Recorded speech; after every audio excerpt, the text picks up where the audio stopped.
Thank you so much for joining me. My name is Michael Smith, the National Consumer Education Manager of Janome Canada. And again, I'm back to you with the fourth installment of A to Z with Janome HQ. And as a quick review, though, last week we started off this whole series. We're going through the alphabet to help you learn all these pressure feet and attachment and accessories available for virtually all Janome machines, or certainly a lot of them. So we started out with A for the applique foot. That is an additional foot, an optional accessory available from your Janome dealer. So I'm making these little samples as we go along, and then this is my A. Now I'm using this gorgeous Tamara Kate is one of our Canadian artisans. She lives in Montreal and she designs fabric for Michael Miller. So I've been using this big alphabet panel of hers with some additional fabric of hers to do this whole big wall hanging from A to Z. So B was the buttonhole and button foot, our cute little T button foot. So there's my B sample. Now, the wonderful thing about Janome feet is because they're almost all of them are lettered, that they are the same regardless of your machine. So the T buttonhole foot or button sewing foot is the T foot, and that's the same for every machine. So that's great. So C was the circular attachment, one of my favorite attachments. Again, it's an optional accessory available. There's a 9mm version for those machines and a 7mm version. So you've got to make sure that you get the correct attachment for your machine. So again, double check with your Janome dealer. So circular attachment allows us to stitch in a circle beautifully. So today, Janome HQ Instagram Live is brought to you by the letter D, and the D foot is our rolled hem foot. So I neglected to show my sample on Friday of the circular attachment. So now I'm going to show them in the beginning so I don't forget. So here is my D sample of the rolled hem. We've got a couple of different rolled hem feet that I'll share and explain. So here's my sample. We've got small and narrow, like 3mm. We've got a 4mm wide and a 6mm wide. So lots of options available. Now, the rolled hem attachment, or rolled hem foot, is not a new foot. In fact, I've got an old antique other brand of machine, and they've got this rolled hem foot. It's amazing. Like, this has been around forever. So Janome, in their infinite wisdom, you know, they're great cutting edge technology and developments, but they also know, hey, if it worked, why fix it, you know? So this foot, again, has been around for a while and it really works well. So this is the standard 3mm wide D rolled hem foot. Now, it comes available in a number of our machines. You know, even my little 28-year-old 5mm machine, there is a rolled hem foot that came with that machine. But these are also available, again, in blister packs, available separately from your Janome dealer. So here, this space at the back allows the hem to form and go through, and that is the 3mm. Now, we have... my machine just, I'm going to wake it up again. So that's 3mm, comes with, again, a number of our machines. Today I'm demoing on the fabulous MemoryCraft 15,000 quilt maker. But so also available for 9mm machines such as this, or the 6700, the new Continental M7, the 8200, 8900, Skyline S9, any 9mm machine. I also have a 4mm wide rolled hem foot and a 6mm wide rolled hem foot. So we've got some options for 9mm wide machines. And again, that's the width that's on your needle plate to allow your needle to swing back and forth. So that refers to the millimeters. So the 6mm foot, for example, you can see is quite a bit bigger than your standard 3mm. And it is labeled D1, and even for convenience, I love it. There's a 6 right on the kind of the toe of the foot, so then you can tell exactly which foot that is.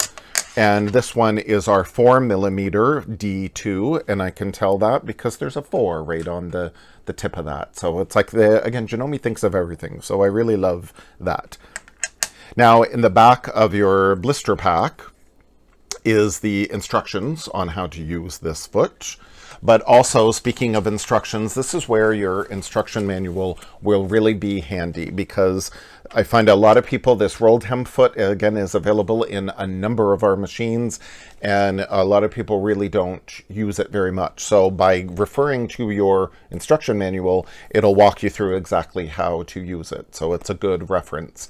If you possibly can't find your manual, if it's gone missing, you can go to the Janome.ca website or Janome.com, depending if you're in Canada or America, and scroll to the bottom and it says support. And then you click that support tab. It takes you to another screen that says manuals. And you click on that manual and you can find a manual for a number of machines. And there's even a retired section for those machines no longer in production. So chances are you can find your manual and more information how to use this foot. Now, speaking of more information, though, you can also go to the Janome Life blog. So in your browser, type in Janome Life, or specifically, I believe it's janomelife.wordpress.com, and that's the Janome Life blog. There's a search box off to the right, so you can type in rolled hem, for example, and all the blogs related to rolled hem will come up. And our Janome Canada educator, Amanda, recently, I think it was last month, a couple of weeks ago, did a blog post about using the rolled hem foot. So you can refer to that as well for more information. And Janome America's YouTube channel. So jump onto YouTube, type in Janome America, and then in the search box, you can type in rolled hem. And again, all the related videos to rolled hem will come up. So there's lots of resources available out there online to learn how to use this foot. But yes, I will show you some examples. So when are we going to use rolled hem, for example? Now, on Friday, I debuted this beautiful lady in my Janome Canada Instagram Live on the HP foot and HP2 foot and needle plate. And so here on this beautiful wrap she's got, this was all a rolled hem. I used the 6mm, the big wide rolled hem foot, because this is thicker, stiffer fabric. So it really worked out well with this 6mm one. So again, beautiful stitching, simply, easily done. So that is great. Also, a dress shirt is a perfect example of when to use a rolled hem. Again, very neatly, very clean finish, particularly since this is going to be tucked in a lot of the times. We don't want a lot of bulk, and we want something that's going to be very durable, so it'll go through multiple washings or dry cleaning. So this is where that rolled hem really works well on a shirt tail hem. Definitely do lots of samples, again, when you're trying any new technique. But here, this is a very fun, easy first project. Just a big chunk of fabric, big rectangle of fabric, cut it any size. This is just the width of the fabric by, I don't even remember how long it is, maybe 22 inches wide. And just doing a beautiful rolled hem. These rolled hems work great for this lightweight sheer fabrics, the chiffons and, oh, what am I trying to think of? Chiffons and, you know, that other one. It'll come to me. I was going to say Georgette, so even that would be good. So yeah, very beautiful, very easy to do. Or how about this? This is very cute on ruffles. Because especially these are gathered, I don't necessarily want to add a whole facing to the underside of this ruffle here. So by finishing it off very neatly and cleanly with the rolled hem foot, then I'm not adding a lot of extra bulk to the actual piece itself. This would be really cute, again, on the end of a sleeve, or how about down a skirt hem, or if this were on a yoke or an apron or anything, that would be really cute. So again, very easily done with the rolled hem foot.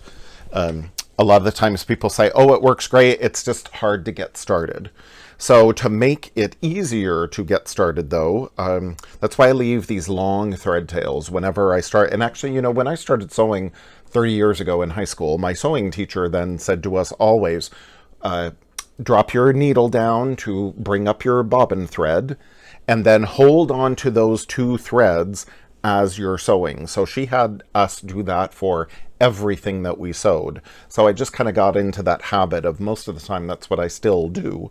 But particularly for this rolled hem, given it's quite narrow, then it really is helpful to have those long thread tails as you get it started.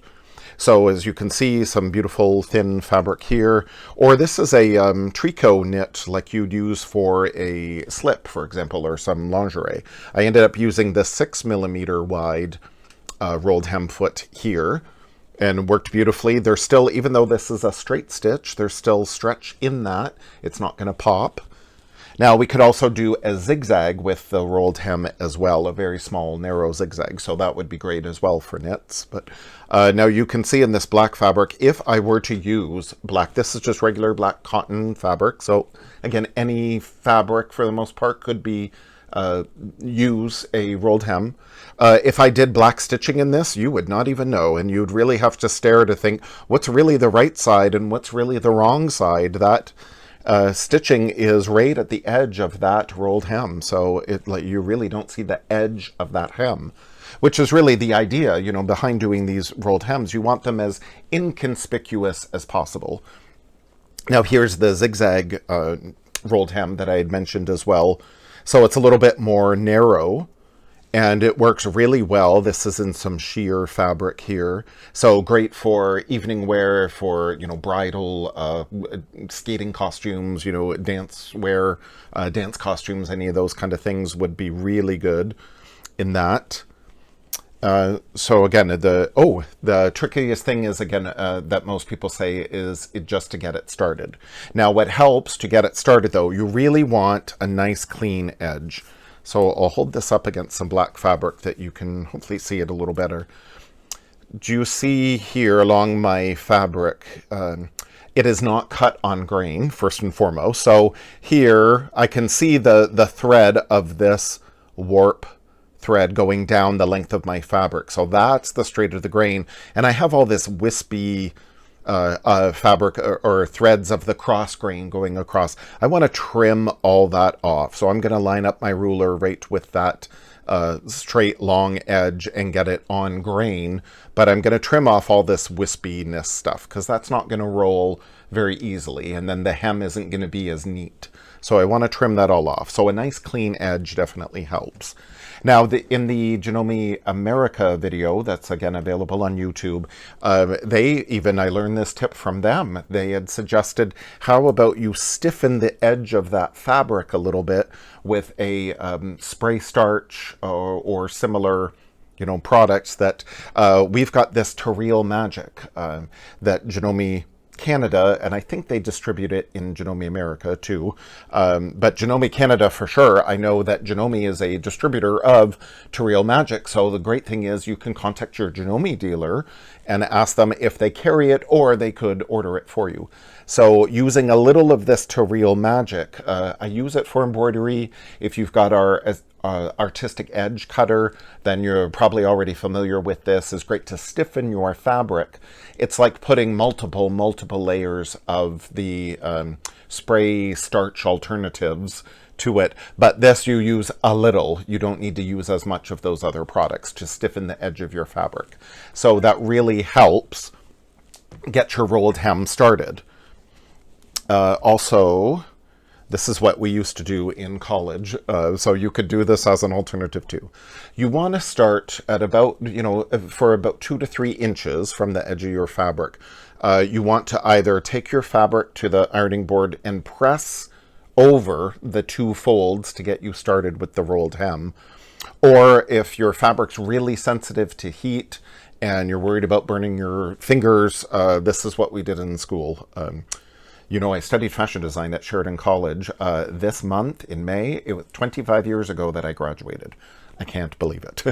But this, I remembered what we used to do. We would roll over, so here's the raw edge of the fabric, and then first you want to roll it over. It's about 1/8 of an inch if you're using the 3mm wide foot. If you're using the 6mm wide, you could fold it over about 1/4 of an inch.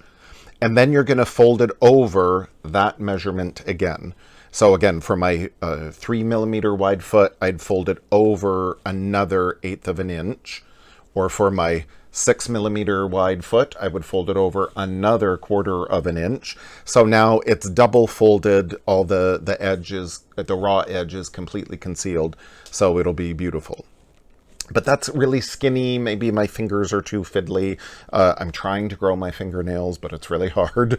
So I find since I can't really hold on to that edge very well, we used painter's tape, low-tack painter's tape, across the edge of the hem. So I have just enough of the fabric exposed that I can get it started in the machine to do a couple of stitches. And once I have it started, then I'll remove the painter's tape.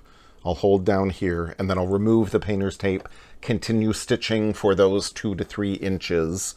Then, once I stitch down that 2 to 3 inches, I'm going to raise my foot, and then I'll put the rest of my fabric in the rolled hem foot to get it started.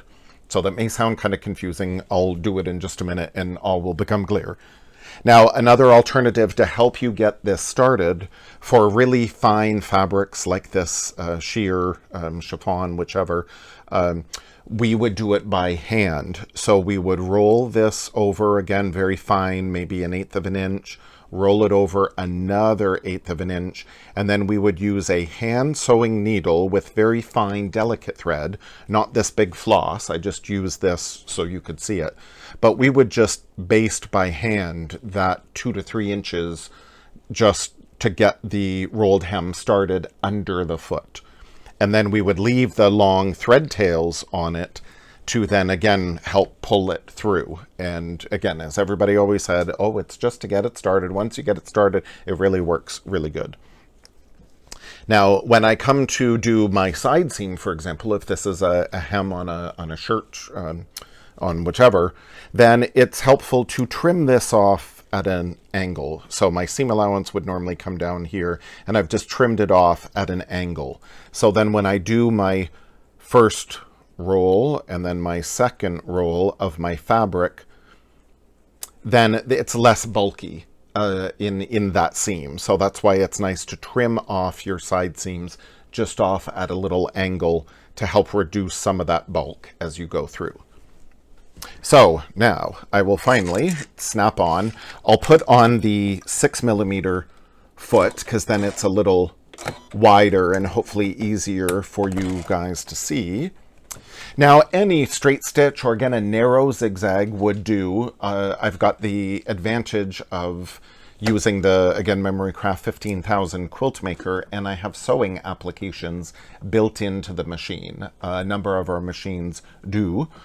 Sewing applications, if I hit this little house here and hit this t-shirt, then that is our sewing applications menu. So then it basically is like the machine asking us, well, what do you want to do then? So I go, oh, I want to select a rolled hem. So I hit sewing applications, rolled hem, and automatically the machine is set up the optimum stitch length and width, pressure on my presser foot, everything. You see in the little icon that it's recommending I use the rolled hem foot. Here is the little zigzag that I had mentioned earlier that we could use, a very narrow zigzag. And then because I have a 9mm wide machine here, I've got the option of using the 4mm or the 6mm wide rolled hem feet. They have suggested when I use those bigger feet that I lengthen the stitch slightly, which that's already done automatically. And again, that makes sense. As you go through thicker, heavier fabric, you really should lengthen the stitch as well to make it feed better. So I'm just going to jump back to my regular, or actually no, I'll leave it on 6mm since that's the foot that I'm using. Again, I'm just using regular cotton fabric too, but again, thicker, heavier fabrics would work out well. So I've already taken this fabric to my iron and I have pressed in the initial roughly 1/4 of an inch fold. Then I've pressed it over a second time to establish another 1/4 of an inch fold. I've already ahead of time dropped my needle down in my fabric and then raised it up again. So now I've got a yellow needle thread and I've got a white bobbin thread. Now, typically, I would be doing this with black normally, but then you wouldn't be able to see it. So I'm going to bring this right to the tip of my needle and drop my foot. And hopefully you can see, I'll extend this headlight so you can see maybe a little better, that I want my hem, the very bottom edge of my hem, I want it in line with this, I guess, kind of like notch, this toe of the foot. I don't want to line up my hem to the edge of that presser foot. I want it over just where the start of this big funnel is starting. So that's where I want to keep the edge of my hem.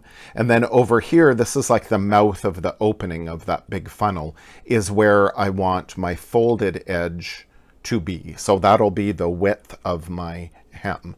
So again, initially, I'm just going to get this started. Sometimes it helps just lock it in place. But I want to hold on, and this is why I need two hands.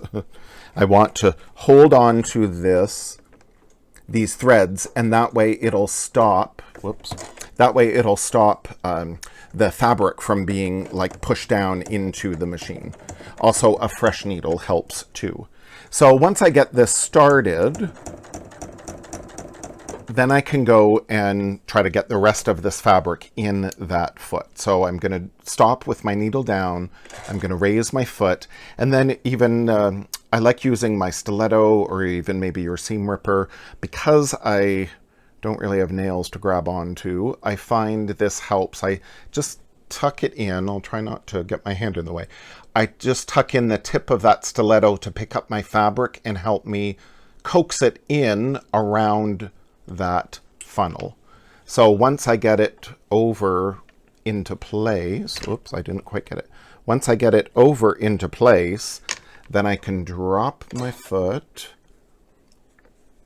And now I want to keep the edge of my hem here in line with the edge of the opening of that funnel. Yes, can Joe get in there really good? And then, oops, I'll make sure that's in. So then once I get it going,